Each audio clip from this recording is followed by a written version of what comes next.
할렐루야! 사랑하는 친구들, 어제 하루 잘 보냈습니까? 오늘 10월 27일 화요일 청매 큐티 시작하도록 하겠습니다. 오늘 본문 시편 36편 1절에서 12절까지의 말씀입니다. 우리 다 같이 한 목소리로 합독하여 읽겠습니다. 악한 자들의 죄에 관하여 주님께서 내게 알려주셨습니다. 악한 자들은 하나님을 조금도 두려워하지 않습니다. 그들은 자신을 대단하게 생각합니다. 그래서 자기 죄를 깨닫지도 못하고 그 죄를 미워하지도 않습니다. 그들은 항상 악하고 거짓된 말을 내뱉습니다. 더 이상 지혜롭거나 착한 일을 하지 않습니다. 심지어 침대에 누워서도 악한 일을 꾸미며 나쁜 길로 가려고 마음을 단단히 먹고 나쁜 일들을 마다하지 않는 사람입니다. 여호와여, 주님의 사랑이 하늘에 닿고 주님의 성실하심이 하늘 끝까지 이릅니다. 주님의 의로우심이 우람한 산처럼 높고 주님의 공평하심이 깊은 바다와 같습니다. 여호와여, 주는 사람과 짐승을 모두 돌보십니다. 하나님이여, 주의 변함없는 사랑이 얼마나 값진 것인지요. 높은 사람이나 낮은 사람이나 모두가 주님의 날개 그늘 밑을 그들의 피난처로 삼습니다. 주님의 집에서 그들이 마음껏 먹습니다. 주님은 기쁨의 강에서 물을 길어 사람들에게 마시게 하십니다. 주님께 생명의 샘이 있습니다. 주님의 빛을 통하여 우리가 빛을 볼 수 있습니다. 주님을 사랑하는 사람들을 끊임없이 사랑해 주시고 마음이 올바른 사람들에게 주의 의를 베푸소서. 거만한 자가 내게 발길질 못하게 하시며 악한 자가 손으로 나를 밀어내지 못하게 하소서. 악한 자들이 쓰러져 다시는 일어나지 못할 것입니다. 아멘. 자, 오늘 제목, 빛이 없으면 눈이 있어도 볼 수 없듯이 하나님께서 비추시는 진리의 빛이 없으면 누구도 세상을 바르게 볼 수 없습니다. 시편 1편이 사악한 자의 길을 의로운 자의 길과 대조하고 있는 반면에 시편 36편은 사악한 자의 길을 하나님의 인자하심과 대조하고 있습니다. 악한 자의 어리석음은 그의 길이 잘못되었다는 데서 드러날 뿐만 아니라 하나님이 인자하심과 구원이 인간과 짐승에게 똑같이 미친다는 사실에서도 드러나요. 그들 자신의 어리석음과 스스로 초래한 그 무분별이 그들을 하나님의 그 선하심으로부터 떼어놓습니다. 이 시를 보다 광범위한 배경에 적합하게 만들어주는 것은 죄에 대한 인간의 무지입니다.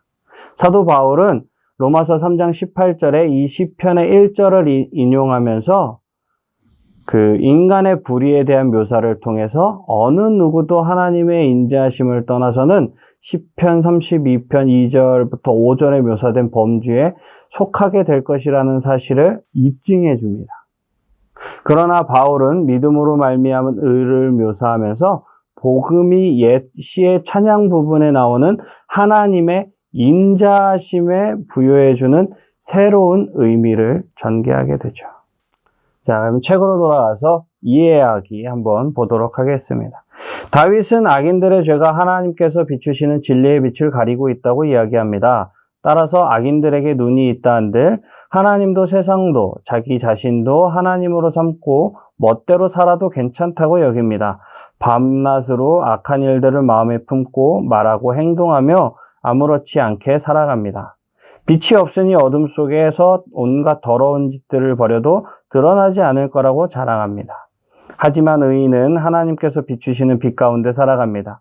왕이신 하나님께서 온 세상을 정의롭게 사랑으로 다스리시는 모습을 봅니다. 온 세상이 하나님 안에서 복과 풍성함을 누리고 있는 모습을 봅니다.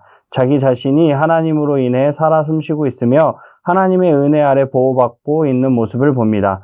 다윗은 하나님께서 진리의 빛 가운데 살아가는 의인들을 사랑과 자비로 끝까지 인도하실 거라고 고백합니다. 어둠 속에 안심하며 살아가는 악인들을 반드시 정의롭게 심판하실 거라고 이야기합니다.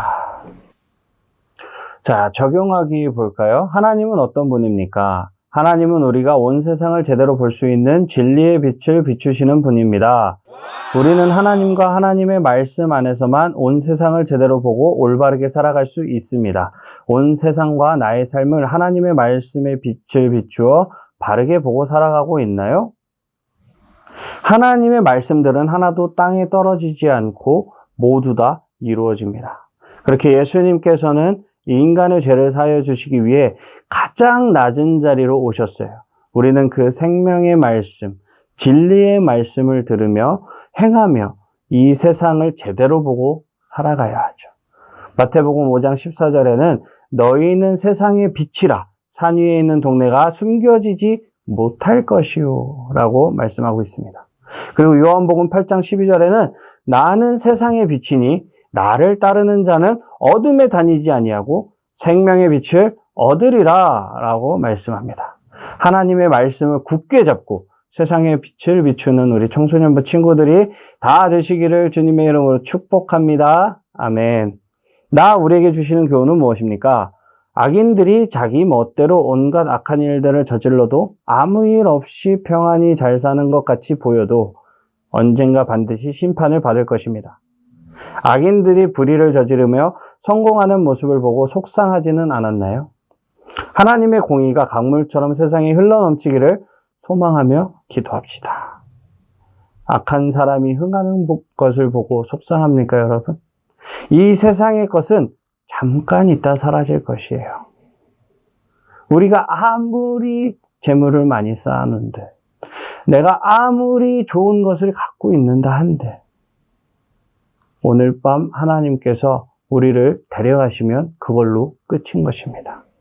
악인들이 흥하는 것 같아 보여도 그 끝은 결국 사망이에요. 공허입니다.